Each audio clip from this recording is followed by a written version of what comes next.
So again, hi everybody. Thank you for being here. So today's session is in a sense the second second session for the joint construction session. But of course, this is also a very interesting sort of an experiment that because of the time differences for these sessions, the people who were present last week are actually not here this week, and you guys were not there last week.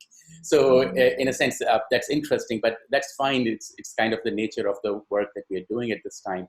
So what I'm going to do is very quickly go through a recap of what we talked about last week.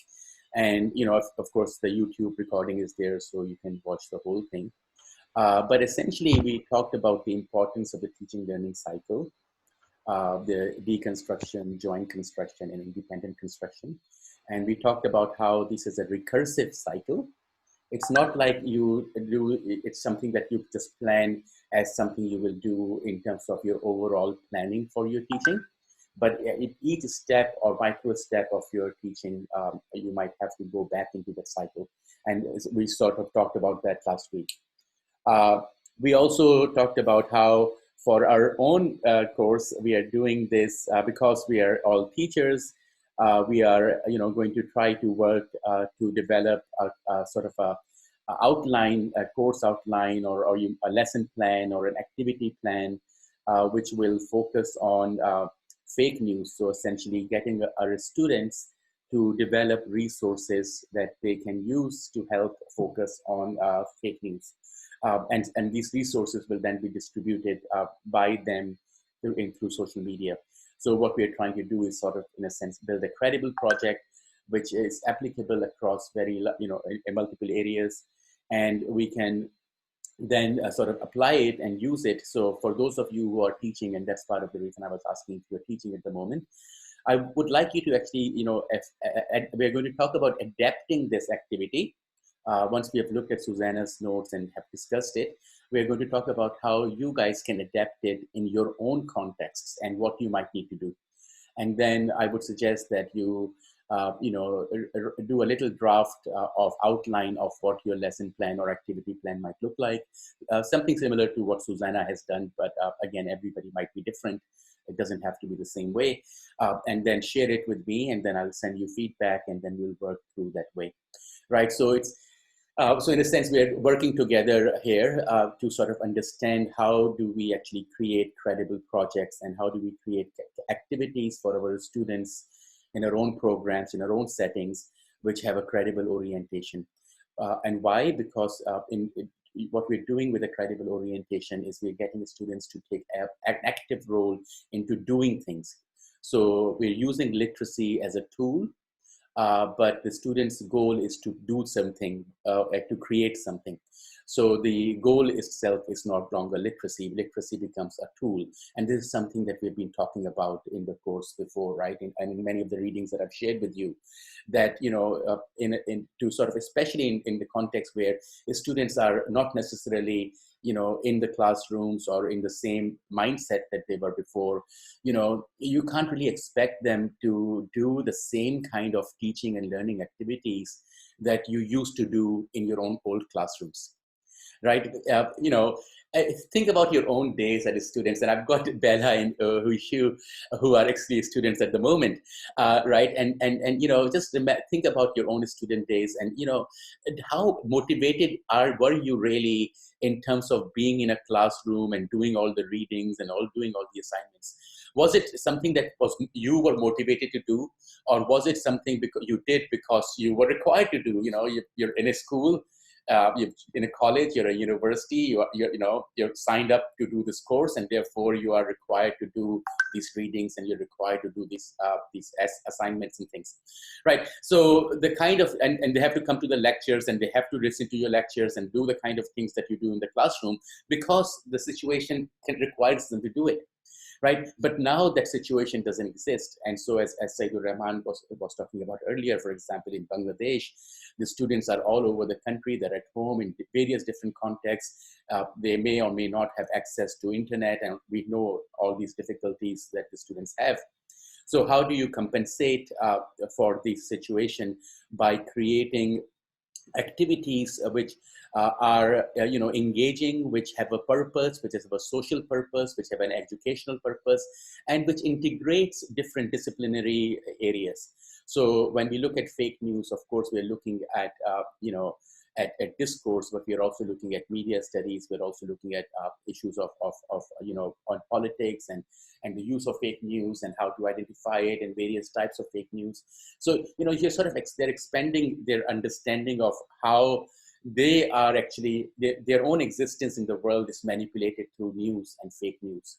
So, in a sense, by engaging this, creating this activity, we ourselves and our students who will participate in it will learn about how fake news functions in society, what its consequences are, and how do we try to avoid the trap that's out there. So that's our role, and that's what we are sort of doing. So that's why it's a credible project, because it brings a benefit. It's doing it with collaboration. This is, notice, it's not a research project where you're collecting data, but you are the teachers and you are doing it. So this is something that comes from the teachers in the community rather than an outsider coming in. So it's really about engagement with your collaborators and with the people who you live with in order to make their lives smoother, and thereby, of course, also improving your own life as well. So that's essentially the aim of the credible approach, right? So let's look at what Susanna did, and I'm going to share my screen here, and I'll share with you a second draft that she sent you, and I'll identify some of the things that we did. So, this is based essentially a summary of some of the things that we talked about last week in relation to how we want to develop it, how we want to phase it. Now, Susanna is actually, today is Tuesday, so it's already day 2 of a 2-week cycle in her school. So a bit of context there. So the school that Susanna teaches in, they're off online at the moment, and the Brazilian government has a sort of a country-based sort of a curriculum, but each province or the state also gives out or sends out topics to the teachers that they will be focusing on for a 2-week cycle. So every 2 weeks they change the topic. So for this particular set of particular fortnight, which started yesterday, and it will continue into next week, Susanna's topic from her government is social media. So of course, the idea of fake news is very much connected to social media. So we decided that it would be good to think about how she could plan out her 2 weeks in terms of how she might help her students create an activity. So again, that's where we started developing this outline and thinking about it in terms of her context. So, you will notice that, in the context, she talks about Brazil, right? And what's happening in relation to fake news. What are some of the data? Now, notice in developing this, you can see that as a teacher, Susanna had to go out and look and do some research on her own, identify, because she's now working in social media, she has to do some research, she has to learn as well, which is great, because I think teachers need to be engaged in the kind of activities as well, because they need to have that motivation as well, right? So you can see that she's identified the problem, she's identified how many, here, for example, a data lab projects that around 8.8 million people have been attacked with fake news, and almost 96% of these fake news were disseminated through WhatsApp or social media, right? So you can see that she's got some data, she's got some statistics, she's seen how this is actually a problem, which is great, because now you can see in relation to, when you're looking at the credible approach, that you want to be informed, you want to know what the local situation is, because any project that you're doing, you're creating in the context of your school, which means that a school is an embedded, part of a larger community, which means that you are actually part of that community, right? So therefore, understanding the needs and the context of your community. So not just going by what fake news research says about fake news in the US or in China or in Canada or in Australia, but rather thinking about it and looking at it in the context of where you are, right? So understanding it in your own context, what's going on. So for example, in one of the credible group projects that one of my students has been working on. I mean, she's still working on it. In China, is about fake news.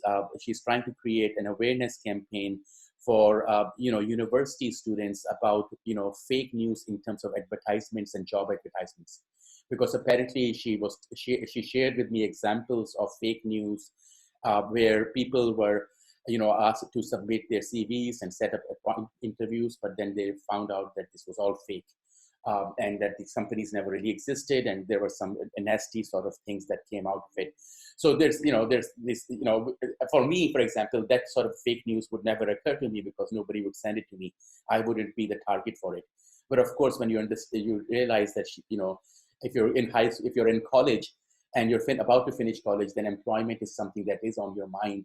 And so therefore the target the focus on the topic for fake news becomes employment related stuff, right? So notice, so in the sense that fake news, of course, it can be about so many different things, and you can adapt it in the context of where you might be. What we are focusing on is more COVID at the point, but it could be other things, right? It could be other aspects of it. So she sets it up as a context, which is really useful because it helps us to see the local context in which she is operating. Of course, if you listen to her recording from last week, she tells us a lot more about her context in the school and what she's doing. And that, of course, situates her activity in a particular way. So this is designed for a 2-week cycle that started yesterday and goes on till the following Friday, so next Friday. So sets out the goal of the activity, which is the goal of the project is to build, reinforce awareness of the danger of fake news, shared via WhatsApp in Brazil among high school students of a public institution. Essentially, she's doing it in her own classroom. And that's perfect. That's the best type of work that you can do. Do things in your own classrooms, because that's where you have most control. And over time, when you engage your students in these activities and your students start to shine out and demonstrate how they can do things, you will realize that other teachers and students will start following you as well. Because one of the problems is that we don't actually have very good models outside, good models of practice, which engages students into activities, into projects, right? Instead of just focusing on literacy. So because there's an absence of that kind of work and those kind of examples and literature, teachers have a hard time imagining what that might be. So in a sense, the kind of work that you guys will do, the kind of work that Susanna and others are doing, all my students are doing, are setting up examples, right, of how others can also proceed. Of course, they will not do it exactly the same way. That's not the purpose of these examples. The purpose is not for anybody to copy and paste, but to consider what those people did in that context and how you might want to achieve a similar goal in your context and how you might best be able to do it. So you might want to, instead of having a 2-week cycle, you might have a 2-month cycle, or you might have a 2-day cycle, who knows, depending on the context of what you're doing and where you're at, right? So hers is a 2-week cycle, and they use Google Classroom for a lot of their work. So this is going to happen through Google Classroom, right? So let me just make my screen clear for myself. Okay, so she wants to start off with getting students' attention. So she will notice how this unit, this project and activity is also very bilingual and bilingually oriented. And this is on purpose. This is something we have talked about before as well. There is absolutely no reason. In fact, it's detrimental if you exclude local languages from your educational context. Because one, local languages help students understand concepts really quickly. Two, you can help students understand how the things that they already know, they can express in a different way using a different set of resources, which is, another language. And third, you show them that there's a value to their own languages as opposed to pushing their languages outside and not allowing them to use mother tongue, which gives them an impression that their mother tongues are not useful, they're not good, and they're not welcome. That, of course, creates, breaks down a child's self-confidence And that would be a terrible thing to do to a child, right? We don't want to break their confidence. In fact, we want to boost their confidence. And so incorporating local languages can really help that, because it allows the children to engage more than they can typically. Sorry, I'm just seeing this a chat message just to see.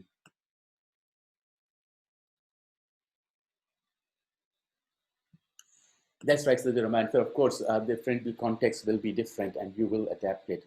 We're using COVID-19 in my talks and things simply because it's consistent. But of course, as we sort of create more personalized versions of these activities or plans for you, we will have to work out the specifics of your context in those. And that's part of what we will do in this jointly constructed work. Again, notice we are doing it together. And notice that I've sort of led this, right? Because I gave you the examples, I did this, deconstruction, I gave you a set of questions, I gave out examples. So in a sense, I've been setting this activity up for a number of weeks now, to the point where we are now jointly sort of working towards this. And of course, given the nature of our being distant based and not in the same place, we are using in our own setup, we're using multiple modalities, including emails and non-synchronous work. Whereas typically joint construction, we see it as synchronic work, which is something you're doing at the time along with the students. But of course, with the nature of the work that we have, we may have to adapt it and have to break it up in terms of different ways of doing it using different technologies. Some of it simultaneous and some of synchronous, like these sessions here, but a lot of them asynchronous when people are actually watching these recordings at a later point in time, right? So we have to keep these things in mind, and therefore we always have to adapt. And that's really important as a teacher, I think, that we need to be flexible and we need to be fluid enough to be able to change things, and as long as, in ways that are necessary to achieve the goals that we have. And that's important because, notice what we're doing is we're keeping the focus on the goal. Everything else can change, right? As long as you can achieve your goal, and in this case, the goal is a credible project, then, as long as you can achieve the goal, you're getting there, right? How you get there will have to be based on where you are and what your conditions are.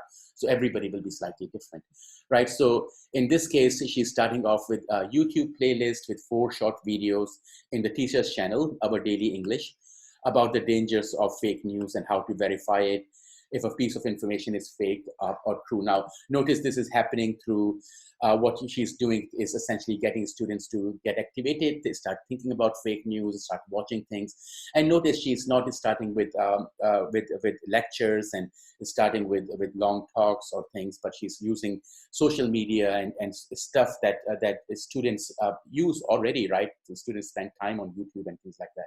So in a sense, letting them use that resource, and hopefully she'll give them 4 videos, and perhaps the kids might follow up on other suggestions from YouTube, right? So the idea is to get them thinking. Now, why is it important to set that up? Because, when we're teaching, our students don't all come to our class with the same set of knowledge or expertise or abilities, right? There are lots of variations. Some students, might know a lot about fake news, and others have no information about it, right? So if you're going to create an activity and you've got a disbalanced, your students have are very differentially able in terms of their abilities to achieve your goal, then you need to have a way in which you can try to balance that out, so that every student in your class has a particular knowledge and information, so that they can work to achieve the goals that you have, rather than some students who know will achieve it and other students who don't know will not achieve it, right? And that's the reason we do the teaching learning cycle, because through that we make sure that every student in our class, in our community that we are working with, is at the same level. It's not like some students are ahead and others are not, right? So we want to create that. So we want to create a set of activity. That's the purpose of this first part, is to set this up as a way to create some baseline knowledge which is shared between the students. And then the students sort of get into thinking about writing summaries around these things.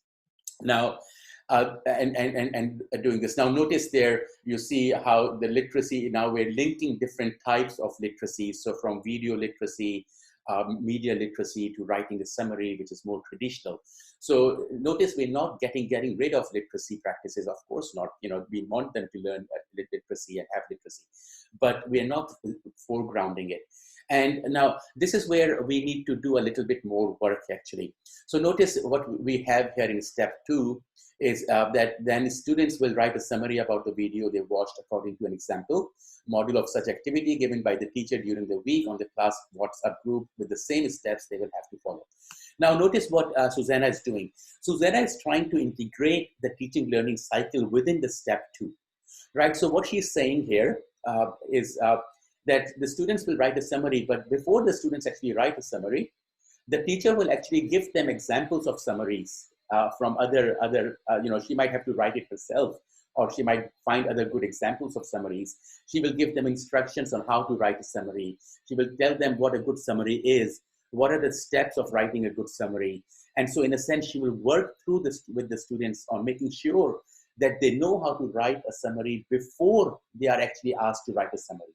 Right, so when the students are asked to write a summary, that means you're giving them a task which is independent.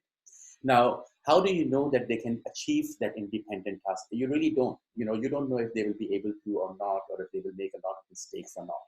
So in order to, you know, address this sort of a situation, what you do is you go into the teaching learning cycle again, right? So you just, as I said, it's a recursive cycle. You can insert it at any point. You go in, and then the teacher, what she does is she does a deconstruction of a summary. She shows what a summary looks like, why it's done like this, how it's done. She, I mean, ideally would also be able to do a joint construction of a summary writing on a different topic. Now, this may be difficult for her, given that Susanna's context is difficult because she only has one real session, a meeting with the students a week. The rest is you know, asynchronous. So of course, given that this limitation, again, we have to adapt it, right? So she may not be able to do the full you know, joint construction for the essay as we would have liked her to do. But you guys, others should. Right, so you should actually include a joint construction of a summary writing on a slightly different video, so that they learn how to do it. So they look at examples of summaries of videos, then you show them the features of summary writing of a video, then you jointly write a summary of a video, and then you ask them to write a summary of the video that they did. So notice we in the teaching learning cycle that is then embedded within stage 2, and that's important. And I think one of the things that I would suggest to Susanna and to all of you is perhaps you know, make it more explicit in your writing, right? So instead of just saying this, we can actually revise this to say something like that. Students will write a video they watched according to a watched. Students will write they watched, and then we will just probably erase this and then say it differently. In order to write this summary, the teacher will first provide models and examples of other summaries of videos. The teacher will also lead the students through a joint summary writing activity in which the teacher will use a different video. Once the teacher is confident that the students have achieved have the ability to write a summary independently, the teacher will assign the essay summary writing task. Right? Notice what I just did. I've just made it a bit more explicit in terms of how you will use the teaching and learning cycle, right? And so what we are doing is in a sense, and what we are also doing right now is in a sense joint construction, right? So we are working together with Susanna's text and editing it in order to make it work more. So what we've done is make it more explicit in terms of how we are going to do this. And then of course, if you may also want to have more, even further detailed lesson notes and lesson plans for how you will actually work out the actual deconstruction and the joint construction activities, and how you might phrase that. Right, but for our broad purpose here, this is sufficient. But again, you may need to have more details. Let's look at the third thing. The teacher will upload a video analyzing a poster about the danger of fake news used by Brazilian Ministry of Health. Then a discussion forum for students sharing their opinions will be made inside the Google platform. There, the teacher will conduct the discussion and guide the students on the production of their own posters. Now notice, now she's finally getting into the goal, right? So the goal is to get the students to develop posters that they will share on their social media. Now, notice she's now getting into it. Now, what I would also suggest is that perhaps in phase one, at some point, we need to write the, introduction of the activity, introduction of activity to students. We tell them to share the outline, goals, etc. Right? Whatever you need to share with them. I think it's quite important that we have that outlined here as well. How are we going to introduce the activity? Because the students need to know the whole thing, right? So this is okay. This is great because Susanna is writing it from her perspective for herself. But it's also, and so she has a holistic understanding of what she will do over the next 2 weeks, why she's doing it. But I think it's also important that the students also know what the teachers are doing, why they're doing it, how it's outlined, what are the goals, right? So this is something that my students here will remember that I've changed my view here. They will remember in the first couple of weeks of the semester, we spent quite a bit of time talking about what we will be doing in this class. Why are you doing it? Why will we do it this way? Why we are doing it differently from others? We talked about all of those things, right? And the reason I talked about this with my students and why we are doing it, what are we going to do, is because I want them to understand the whole purpose of the course, right? So if they're taking a course, they need to understand what it is, why we are doing it, why do they study it, what do we get out of it? So that sort of sharing with your students can really also help motivate them, so that they know that what they're doing has a purpose, they're going to achieve something with it, right? And once you can use that as a way to get them more engaged into their own activities. So you can tell them, for example, that, hey kids, what you're doing here, when once at the end of this project, 2 weeks, when you create these posters and you will share them, you're actually contributing to the education of the public education, right? You're adding to the public education campaigns against fake news. So you're actually making a contribution to your community, right? So use those sort of things as a motivating factor with your students. Yeah, so you will see then here that we can add that a bit again to help that situate this. And notice again how in this joint construction and what we are going through this text here, notice how we are going up and down, and we're not like, I didn't go like okay, I'm now in phase 2 and now I'm going to go to 3 and I'm going to go to 4. No, I was here at phase 3 and I noticed something and then I went back, right? So important, that's quite important that when we're working on things, when we are revising things, it's very important that the revisions focus on the holistic cohesion of the text and the alignment of the text to the goals of what you're trying to achieve. Those kind of revisions are much more useful and productive than trying to revise the grammar and spellings, right? The spellings and grammars are editable. People can edit it, you can spell check it. But the overall cohesion, argumentation, building of the arguments, setup of your arguments, details of the information, those are things that you need to focus on in your revisions, because that creates the coherence and the meaning and the substance of your work. The rest of it is just mechanical stuff that you can focus on later on in time. So again, I'm not writing all of it. We could expand this, but you get the point of what we will have to do here. So then here we have this session, and notice now this is really good again. She's bringing a real world example, right, of what what the Brazilian government is doing. It has a discussion forum. Notice now how she's in a sense expanding what we call typically, in a traditional sense, it's not literature review, but in a credible approach, I call this an aspect of literature review, when you're actually moving out of the academic literature and sources into the real world and the information and the knowledge that exists out in the real world, and trying to use that and create and integrate that into your teaching activities so that you can connect your teaching to a real world, into the real world, right? Instead of making it too abstract and, therefore not applicable or relevant. And therefore, which also leads to students' demotivation and boredom.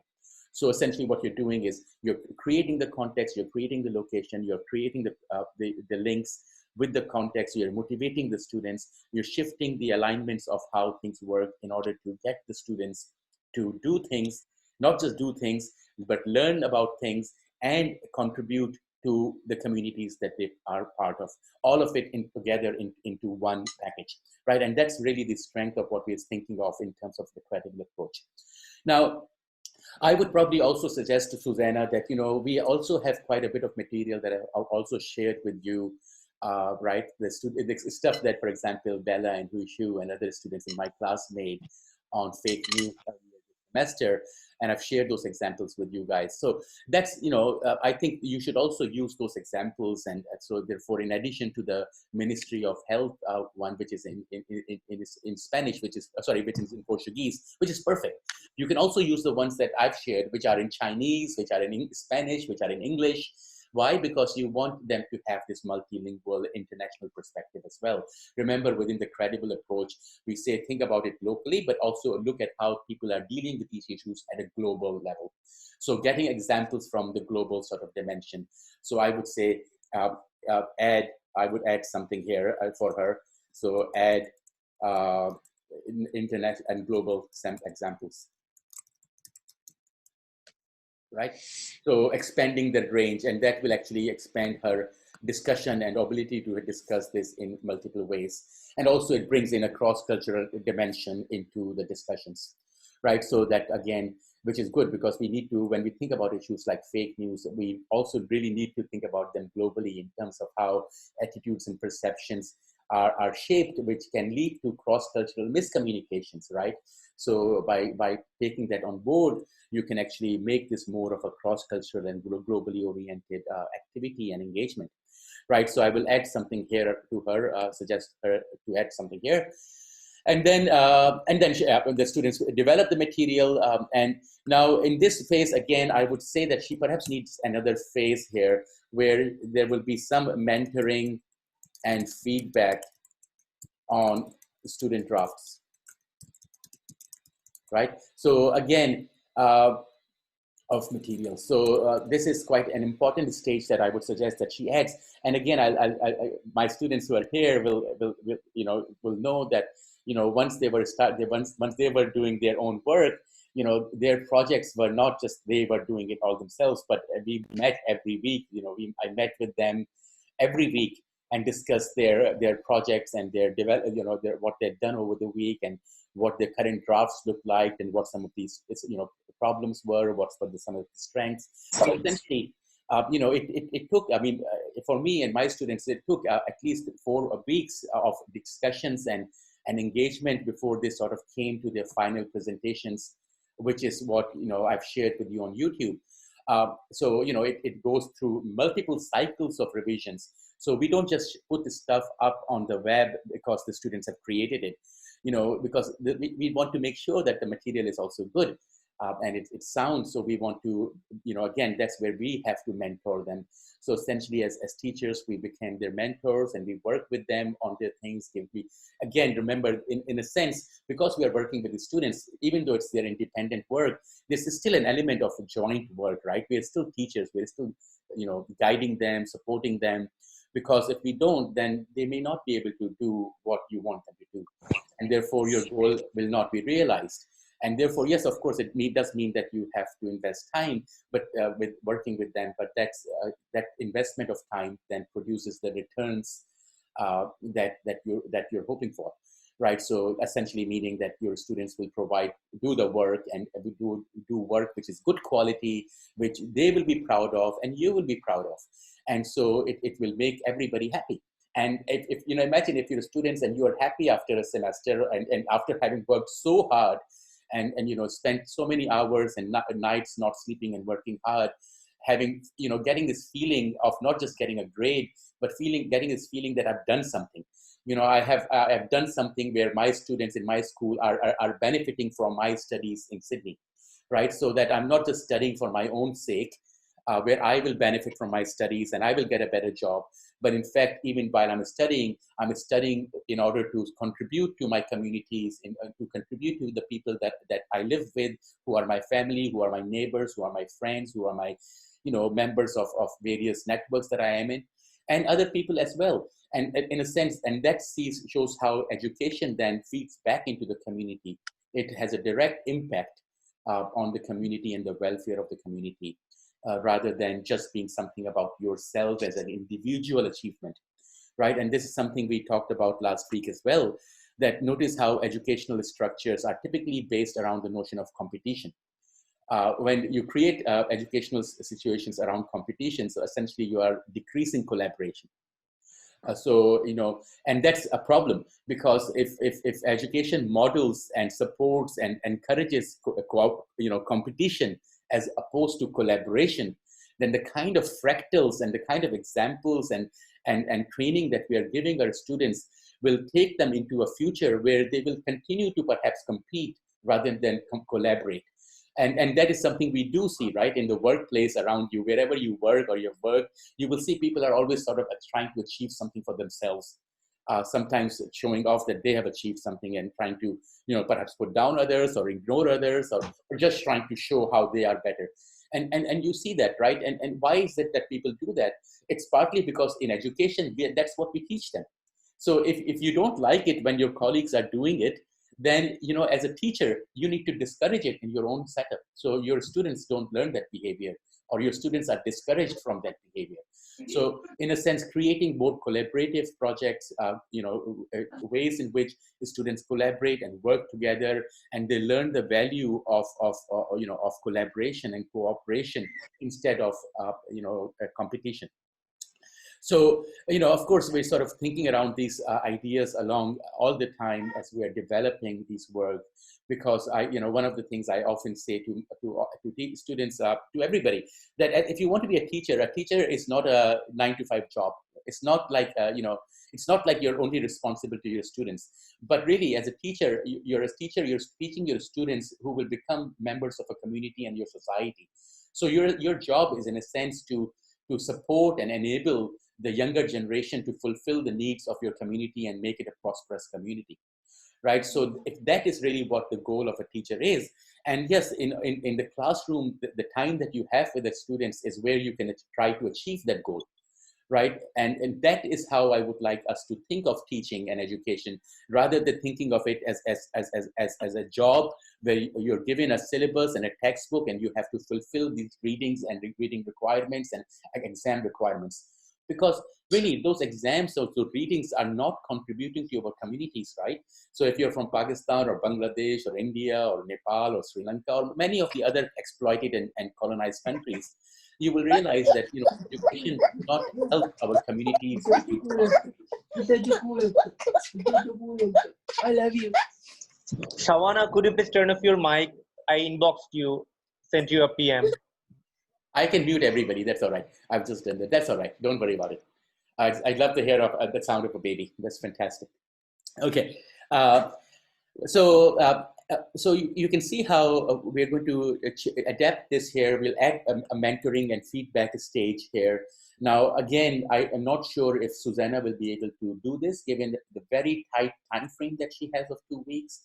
But I will recommend this to her, and I would definitely suggest that you guys always keep that in mind, that even in the independent phase, they're not on their own.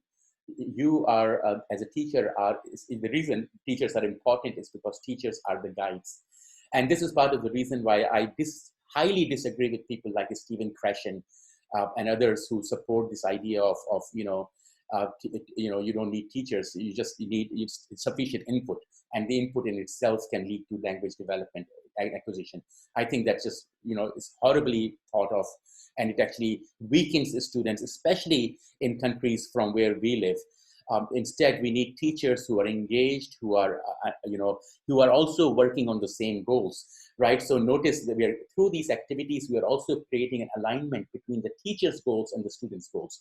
So Susanna's goals is to try to empower her students by becoming more informed citizens, able citizens who are able to do things, achieve things, create things, right? So becoming more independent. And as she's doing that, her students are activities, what the students are doing are also aligned with her goals. So in a sense, the student goals and the teacher goals become the same, right? Notice how at this point in time, in most cases, you will find that the teacher goals and the student goals are not aligned. So the teacher's goals are based on curriculum knowledge and syllabus. But the students' goals, teachers don't even know what their goals are because they never really ask them. Students are often just there because they have to be there. If you're in a school, your parents send you there. If you're in a college, your parents might send you there. If you're in an undergraduate program, you might just that's no choice. Maybe in a postgraduate program, you have more choice.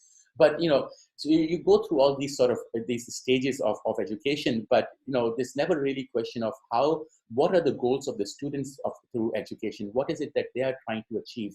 Or what do you think students should be achieving through education? And then what is the goals of the teacher? And are those goals aligned?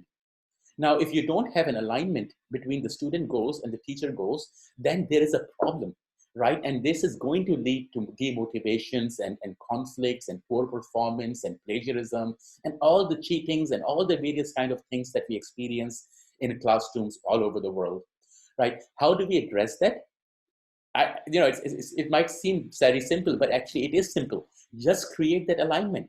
Create that alignment between what the teacher goals are and what the student goals are. Now, you can do it in two ways. You might either have to sort of gradually shape the students' goals, or most very possibly, and I would perhaps encourage you to, is to change your own goals and align your goals with what your students' goals are, because you're the teacher, right? Of course, if the goals you think are going to lead them astray or will harm them in certain ways, of course, you want to guide them out of them, because as a teacher, that's your responsibility. But as a teacher, it's also your responsibility to enable the students in what their goals are, right? We don't want every student to be like us, right? I don't want all my students to be like me. I don't even want them to do PhDs. Why? Right? That's not their goal. Their goals in lives are very different. They will all have very different lives from me. And their trajectories of life until the point till they came to my class was different. I didn't know where they came from until they came to my class. And their lives after my class will also be different. I wouldn't be a part of them. So as an educator, I think of how this time where they are with me is the time where we can have an alignment between our goals, so that as a teacher, I'm actually helping them achieve whatever it is that they want to do. Now, notice as a teacher, then I'm aligning my own goals and I'm realigning my students' goals. I'm helping them develop goals, right? They may not have goals. As I'm helping them develop goals, I'm helping them shape goals, I'm having them modeling goals, and I'm also encouraging diversity of goals. So it's not the same thing that everybody achieves. People want different things. And as a teacher, we want to enable those different things, right? And notice how through a credible approach and through using teaching learning cycle as a way in, we can sort of try to build that into a real world and a feasible and a realistic teaching learning activity that can actually be used in a classroom. And part of the reason I'm really happy that my students, some of my students are here, and a number of others are engaged with this course, even though they're not always here. They all know about this course and they know what's happening, and they're all very engaged and motivated by this course, is because of that, again, that connection with the real world, making a change in the real world in the real time. And that's really is the goal of a teacher, of a university academic, of a researcher. All of those goals essentially converge there. So when we're looking at your own classrooms, about your own work and how you're doing it, I suggest that you really think about the goals of your students and think about what your goals are in teaching, and question yourself and challenge yourself to ask, are our goals in alignment? And if you find the answer that they are not necessarily in alignment, then you need to work and figure out how to create the alignment. Because if you are able to figure out how to create that alignment, your students will excel and they will perform really well, right? And you will be proud of them. Because why? Because you have created that alignment.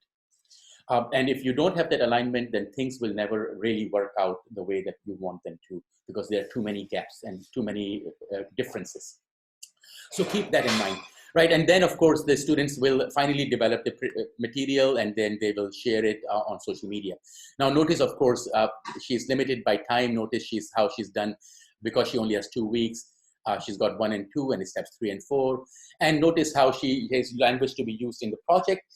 It's Brazilian Portuguese, perhaps, but I would say, but also, and perhaps include other dialects of Portuguese, especially when you use identify audio-visual material on YouTube, right, or other material. Find other dialects, because language proficiency is not a static thing. You can't measure somebody's proficiency in the sense that this person has this number of marks. The whole concept of IELTS and TOEFL is fundamentally flawed, because their model of language is a static model of language, which is based on specific descriptions of language. And on the other hand, we know that language is actually a dynamic system. It's always changing and shifting.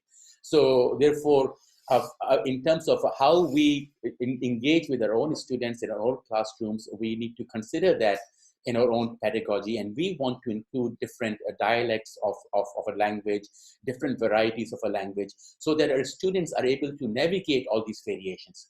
So in my own work, in my own thinking, and in a number of papers that I've written, I've explicitly defined language proficiency as the ability to negotiate variations in both context and language. So the higher your ability to navigate different dialects, different variations, different varieties, different contexts, the higher your proficiency is. The less number of varieties or dialects you can engage with, the lower your proficiency is.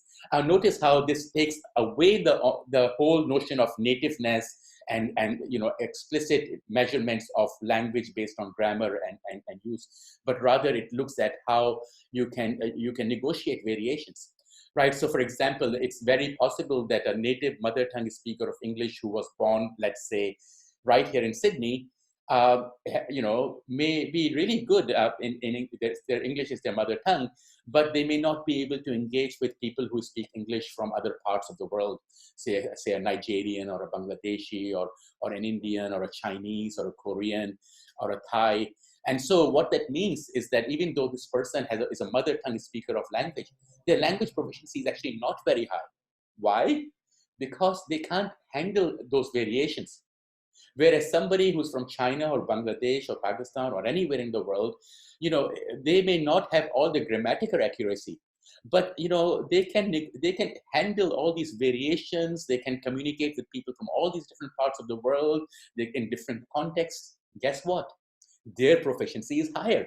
Why? Because they can use the language and negotiate the language in a much larger range of contexts, and therefore their language proficiency is higher, as opposed to somebody who's a mother tongue speaker but can't have those variations, right? So notice we're actually changing in this perspective the very notion of what language proficiency is.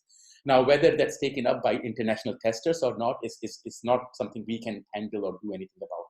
Of course, we are aware of it, but it's not something we can do much about at this point in time. So what we can do, though, is as teachers, we can include multiple dialects and sometimes even multiple languages. So for example, there's no reason why there might also multiple dialects, other dialects of Portuguese, and perhaps some Spanish, because Spanish and Portuguese are mutually intelligible to quite a large degree, right? And some English perhaps, because there's English teaching there too, right? So make them multilingual, make them multi-dialectal, make them translingual, right? Because that's what you want to help your students able to do. And the more variation the students are able to navigate, the more context they can deal with, the more their abilities are in different things, the more successful they are, right? And that's really what you want to achieve as part of your teaching. Now, I'm going to pause here just a second and read these points here on the discussion board. In the meanwhile, I'm going to stop sharing for a second, and I want to hear from you guys a little bit about what you are thinking in relation to my talk for the last 45 minutes, but also your own context, because I want us to then start thinking about how will you adapt what we just talked about in your own context. So I'm going to be quiet. I'll turn off my, I won't turn off my mic, but I'll be quiet, and I would love to hear from how you would want to proceed in doing and adapting this sort of an activity in the context where you are.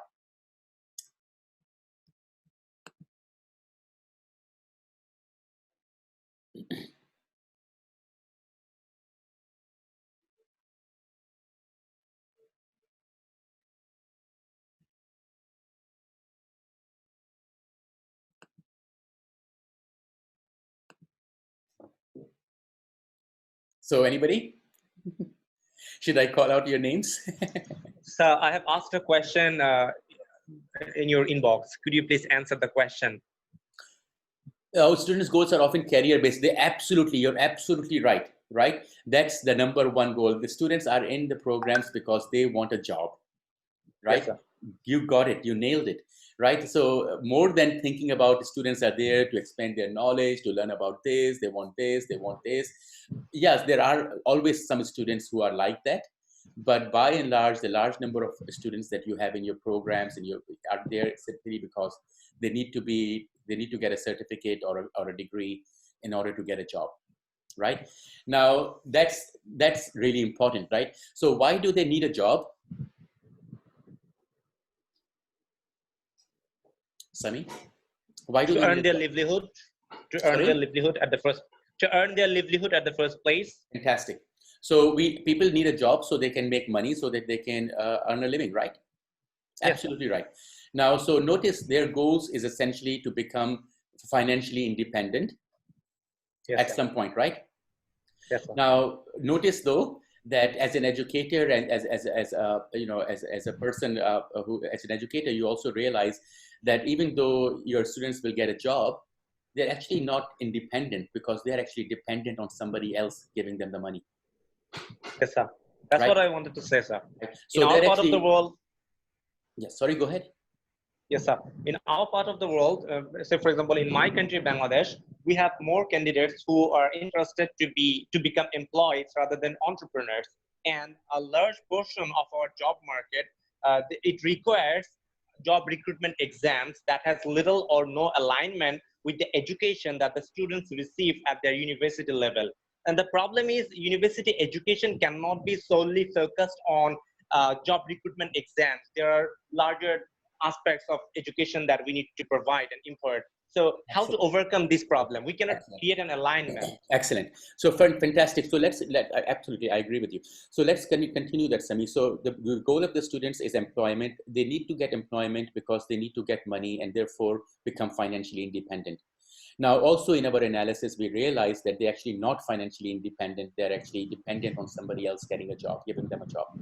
In our observation, we are also aware that there is a very high unemployment rate at the moment, which is actually growing. I don't know of many places where the employment rates are very good right now, and people are losing jobs rather than getting jobs, which means also that there's a lot of competition, and the working conditions for a lot of people are really bad right now. They're worse than they were 3 months ago. Because the owners know that there's unemployment, and so if the workers don't do what is asked of them, they can easily be replaced. And because the workers are threatened because they may not find another job, they are willing to accept these inhumane working conditions, right? So we know all of these things are happening as well. So of course, the key point is that they want to be independent, and the independence that they're looking at for is financial. Therefore, they want to be able to become independent. Now, notice that is not a goal that you're disaligned with. So as a teacher, my goal is also that my students become independent and able to achieve a financial independence, and be at the same time maintain self-respect and dignity. I don't want them to lose their dignity and self-respect in trying to get those jobs.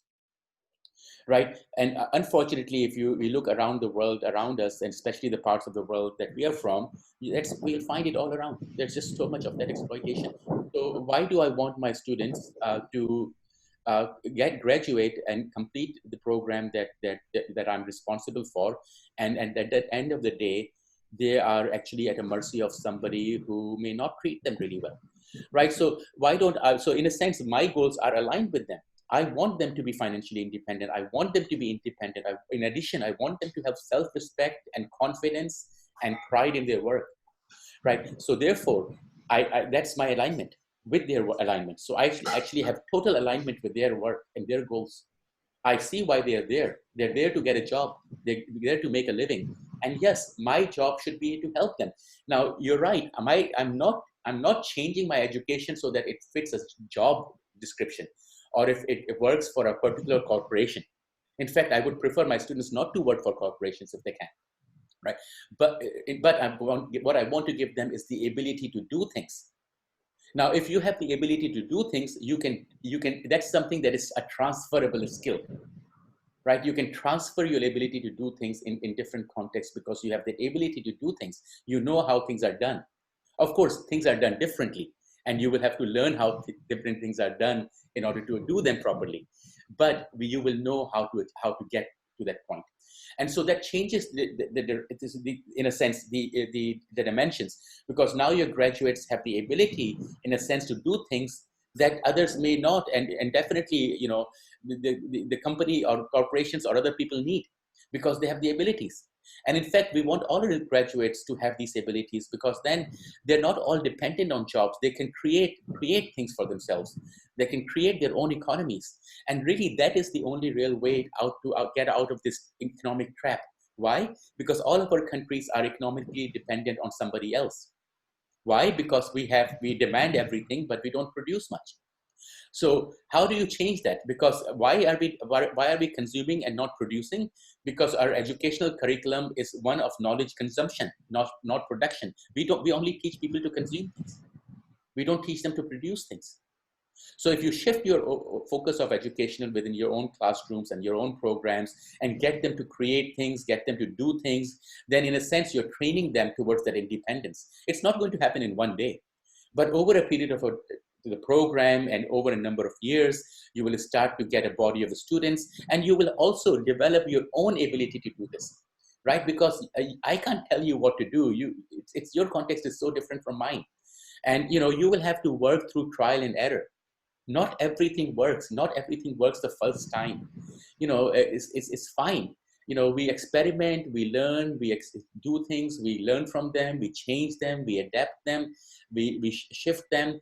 That's what I was saying. Remember when I was showing you this text here, that even in writing, we're never final. We're always going up and down, changing things here, changing things there. We're never satisfied. We're always happy to adapt and change. There's no reasons to be fixed and rigid about anything, right? Everything here can shift, because we live in a life that is dynamic. Therefore, if our goals are also not dynamic and our approaches are not dynamic, then we are setting up our pedagogy and models in ways which are not going to empower our students, right? So we also need to create the models ourselves to be able to empower our own students, right? Remember, teaching learning cycle, it happens through modeling and deconstruction. If you don't have the modeling and the deconstruction in place, nothing else follows, right? So, and in this case, when we are engaged with sort of credible approaches, we're engaged with projects that are community oriented, then we do want to also think about it in terms of how we will do it. Anyway, I'm going to be quiet again. So yes, Shavana is saying holistic development, absolutely holistic development. Notice how when we are dealing with any of these projects, whether it's the fake news or any of the other examples I've posted, they're always holistic. Why? And notice, right, and my students again will notice that I haven't really given them a lot of readings in traditional linguistics. And there's a very good reason why I don't give them those reasons, because they think, traditional linguistics takes language away from a human being as a holistic human being. It isolates language, then it contrasts human language with non-human communication, which is a very flawed distinction. And then it takes the human language as a superior form and then describes it and does things with it and studies it in very technical ways, which have absolutely no relationship with the actual usage of language in a person's life. So you see the disconnect between the theory and the usage of language. And so what we have done in this class and with my students is essentially we have recreated that. So instead of worrying about all the terms that they have to memorize, all the definitions that they need to know by the end of the semester, all the concepts that they need to learn by the end of the semester, we didn't do any of that. We said we will learn the concepts as we need them. What my students, I hope, have learned through the semester is they have learned how to find the information that they need to find in order to achieve the goals that they have, right? And essentially, as I've said it to my students many times, and I think I've said it in these sessions before as well, when I divide the world between the finite and the infinite. And anything that is in the infinite set is never a goal for me. And I encourage my students not to make it a goal. So knowledge is infinite. Money is infinite. It is not our goal. Knowledge and infinite are there. Knowledge, money, anything that is infinite is a resource. We use knowledge, we use money. Of course, in order to have it, in order to use it, we need to know how to make it or how to find it. So what I train my students in is to learn how to find that knowledge and how to identify that knowledge, how to create those resources, right? Because if they learn how to find that and create that, then that gives them the independence to work by themselves. And it also gives them the knowledge of how language integrates with communities and societies without having to learn all terminologies. Because if they, for example, the projects that they did today and in this semester they did, next semester or 3 years from now, they might be doing something different. And at that point, what is really needed for them is not the content that I taught them, all the terms that they would have learned and forgotten in my class. But what I want them to be able to do is say, hey, I know how to do this. And I know I don't have the knowledge, I don't know the terminology, but I know where to find it. Because it's easy to find. And once you find it, you can use it, right? So it's the application of that knowledge that we're after. And so through these activities and work that we are doing and the kind of activities I'm suggesting that you guys develop and adapt, we want to create a shift in the pedagogy. So in a sense, what we're trying to do in a way is to create an alternative ways of doing education.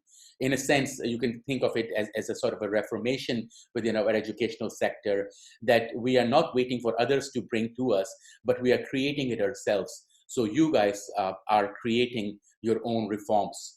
I'm not making them for you. You are making them for yourself.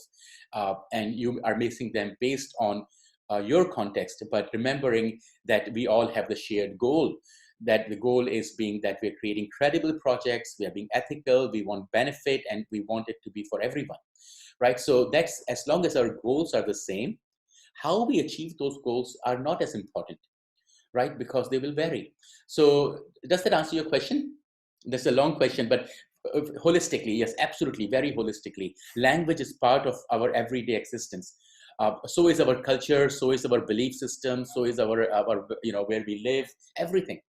So in keeping that in mind, absolutely, we need holistic development of ourselves and our students and our communities.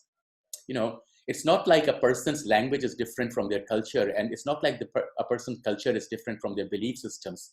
It is not like their belief systems are different from their economic systems practices. It's not like their economic practices are different from their understandings of science and technology and business. So they're all interrelated.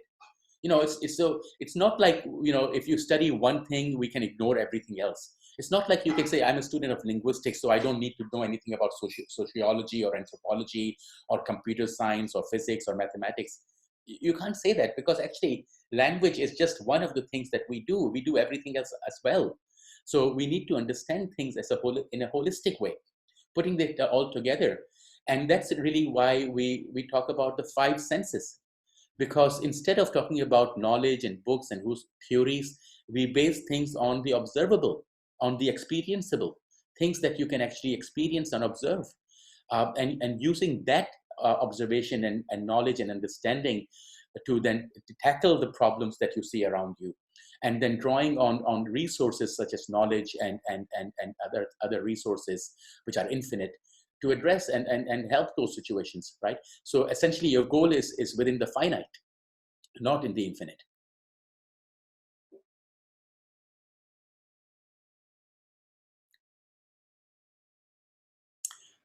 Other questions, comments?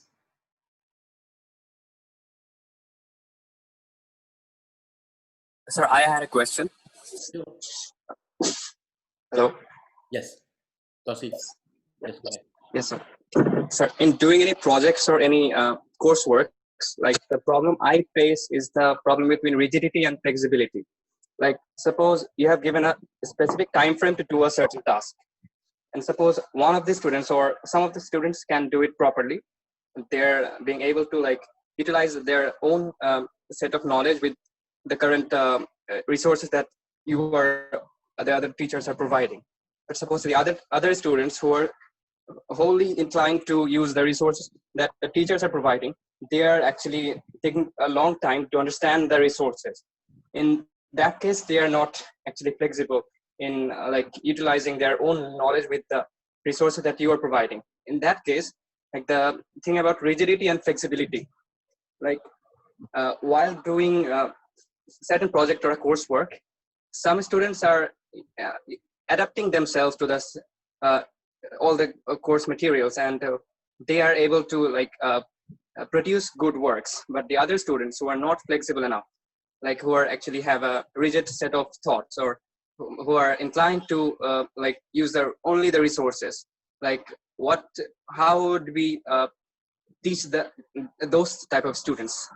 So notice, Like, there is always a yes, go ahead. There is always a sense of like suppose I'm in charge of a few students, 3 or 4, and like I know that I know my resources very well, and I know that it works for me as well. And but when I actually want to interact with them, I think that like what if like they're like not liking my approach, or I'm suffering from insecurity myself. Like I'm thinking that whether my behavior is impacting on them. I'm always concerned about like there is a sense of insecurity, I think, from me, not to the students. I think I feel a sense of insecurity that whether like, and this causes depression actually. So that's the point. Did you get my point? Or Yeah, I do understand what you're saying. I mean, I understand what that the students. You're sort of worried that how would the students react, and would the students all be committed or not committed? That the students are, some students may not, don't want to do things, and some students are like this. Absolutely, students are all different. We know that absolutely. Each student that you have in your class every time is going to be different.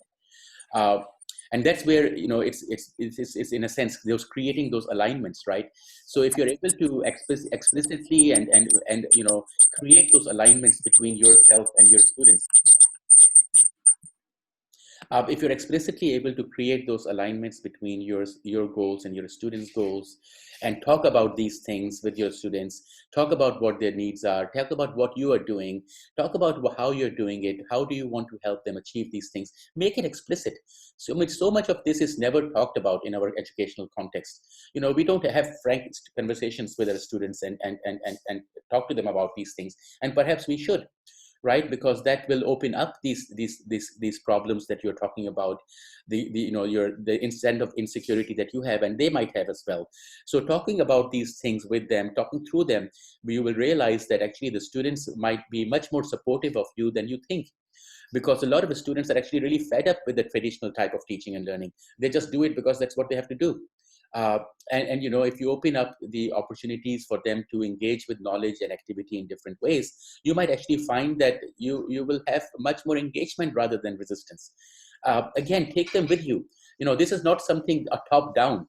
It's not you enforcing something upon them. It's something that is negotiated with them over time, and something that you build over time. And that's why you want to give yourself different sort of timelines based on where you are and what sort of context you're in. And then part of the insecurity is always about starting to do it, right? Before we start doing something, we are not very sure. But once we start doing it, then we start seeing how things are happening, then we reform things, we change things. Then over a period of time, we get better at what we are doing in a different way. And that's just nature of how humans learn, right? So don't be worried about, having that insecurity. I would say, start having those conversations with your students, start aligning your own goals with theirs, thinking about this through, and see where it goes. And then again, feel free to write to me or send me a message, and perhaps we can even have a one-to-one session to talk about your needs and your context. Yeah. But yeah, don't be worried. I think one of the things, I will have to tell you this honestly myself too, is, for me to sort of being at the University of Sydney, and all of a sudden last year, I decided I will give no more core readings. Guess what? It's a big thing, right? So everybody has core readings. Everybody has these readings, and I have none. So of course, that is within my own context. It's not something that I'm always nervous too. I mean, I would also I was very nervous last year because I was making a huge major change in how I taught. I'd never done it before. I had no idea what will happen. But again, once you take the step and then you start moving forward, then you start seeing ways through it, and you start seeing solutions. So that's how and this is one of the things about PDA, positive discourse analysis, because we're always focused on solutions. We're looking for solutions. We're looking for ways of getting things done efficiently. We're not stuck in problems. We are not complaining that this is a problem, this is a problem, this is a problem. Yeah, we know there are problems, but rather we are looking at how do we address those problems? What do we do? How can we do them? Right? So you take a positive discourse analysis orientation, you take a credible orientation, which means we have a let's do it and make it work well, our attitude. And that actually, in a sense, you will realize actually motivates people. And you will find that your students will actually be motivated way more than they are at the moment, because they see you as a human being who's working towards something, and not just as a teacher who's teaching them boring books. Right. So I think that changes your relationship with your students, and that's really important, because again, in the nature of education and the way that it has evolved, very often we don't actually have relationships with our students anymore, just because we don't have time. We have too many students. There's stuff happening. But when you do have the ability, I think it's extremely important that you make that human connection, rather than just a teacher-student connection.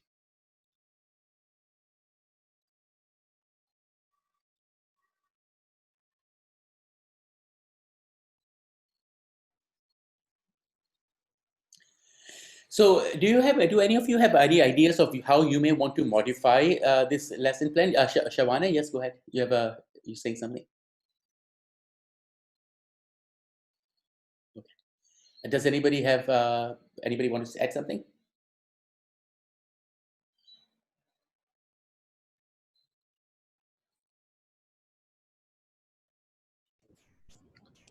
Can I ask questions? Sure. Okay, my one is a different way of looking at it. I'm talking about the joint construction. Sorry, what did you say? I want to know more about the joint construction that we are talking about. Mm-hmm. Suppose we embark on a project, and that's career project we are doing it. And then I guess that if we need some kind of advice or assistance, so we could have meeting with you one-to-one maybe. Yeah. Absolutely. So what is the, I understand the outcome of the joint project. I just interested to know what you are planning to do with all these, projects outcomes. I am not planning on doing anything. You guys have to do what you want to do. Because these are your projects, right? So you guys decide what you want to do. Definitely, if your students are producing material and on fake news and things, I would suggest that your students should send it around on social media. Share it with me. I'll share it with others. Sharing. Okay, that's wonderful. Yeah. Right. And of course, your projects, the projects that you guys do, can also serve as examples for other people. Right. As you just mentioned the last year when you did it, it was a kind of transformation, or really maybe a risk-taking from a teacher's point of view. From our point of view as well, in terms of assessment, when I want them to do a credible projects under a course where, in our university, I'm not very sure about Sydney, we have certain rubrics and certain breakdown of midterm assessment and others, where teachers' flexibility sometimes is not that much. Like, for example, traditionally in Dhaka University, within 100 marks, still we have 75% a 4-hour sitting exam. We couldn't really break out of that long tradition for a number of constraints. So it's more into a written exam. And So, then, what you can do, for example, Sayyidur Rahman, for example, in that sort of a context, I understand that you still have to have an exam because that's just the university requirement and it's not something that yes, you change. So what you could do, for example, is you can tell them that their exam is going to be, they will have to report and write down a description of what they did for their activity, or their exam will include them to do this or that in relation to the activities they do. So just align the exams to the activities so that the exams are not a burden. Right, so essentially decrease that burden, because we do have a lot of burden on our students. Our students have tons of burden and a lot of stress. And in fact, by reducing that and aligning that with your own goals and what they're doing and changing the exam, I mean, if you have to have the exam, have it, but change the questions. Make the questions more aligned with what you want them to do and achieve. And so you can still have the exams and achieve what you want to do. And I really do think that, teachers, even of course, I understand that sometimes the curriculum and the syllabus and the teaching conditions are very rigid and tough. But in general, I do realize that in general, a lot of teachers do have a lot of flexibility in what they actually do within their own classrooms. And once they go into the class and close the door, it's essentially them and the students. And so there is a lot of flexibility there. There are ways to sort of create alternatives within the system, so you don't break the system. So you don't say, oh, we're not going to do exams because that's what the university wants. But rather you keep the exams, but you change the nature of the exam. So you create alternatives within it. And that's something that I always tell people, a credible approach, subaltern linguistics, we're not fighting the world. We're not fighting anybody. All we're doing is creating alternatives. We are creating alternative practices and alternative ways of doing things within a system that allows our students to become more empowered and independent, so that, we work within the system, but empower the people who needs that empowerment. That also means that you don't have to worry about spending energy fighting people and arguing with people. You don't need to do it. You just focus on your goal, because you're not rejecting what they do. You're just creating alternatives within the system. So that's how I sort of play it also. And this is something I have to do as well in my own work and things.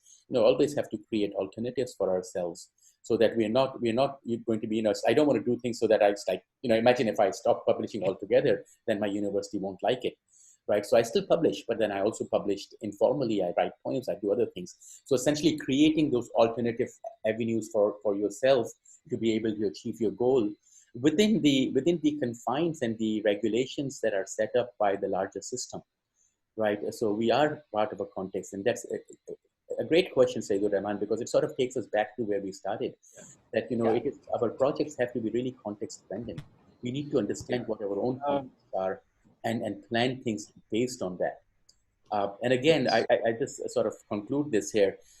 Again, we may, as maybe it doesn't matter what paths we take. It's the goals that are important. If you stick to the credible approach and are the principles of the credible approach, and you're honest and maintain honest relationship with them, then it doesn't matter how your practices are, because you will still be able to achieve the goals. And that's really all we are after. Okay. Anyway, thank you so much for those of you who are here for participating. And also for those of you who will watch this later, again, if you have any questions, email me, send me a WhatsApp message, Facebook Messenger message, WeChat message, email, whatever you like. And then we'll go on from there. All right, so I'll stop the recording here, and then if people want to have an informal session, a chat, we will continue to have that. All right, thank you guys. Thank you, sir.